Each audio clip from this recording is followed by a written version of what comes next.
সংগ্রামী জনতা, আজকের এই দাবি নিয়ে আমরা মাঠে এসেছি কেন আপনারা জানেন? আমরা সেই 26-এর নির্বাচনে আমরা বলেছি আমরা ডিসেম্বরের নির্বাচনে আমরা রাজি আছি, কিন্তু যৌক্তিক সংস্কার ছাড়া নির্বাচন হলে সেই নির্বাচন হবে বিগত সেই দুঃশাসন আওয়ামী সরকারের নির্বাচন।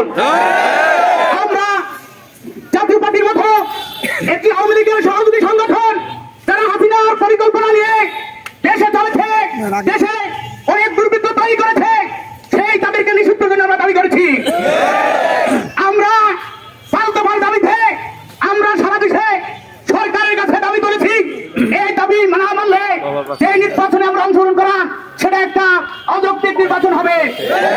এই জন্য আমরা বিহারের পদ্ধতি চেয়েছি, এই বিহারের পদ্ধতি চালু করতে পারলে সকল প্রকার নৈরাজ্য, ভোট দখল এবং চাঁদাবাজ সব বন্ধ হয়ে যাবে।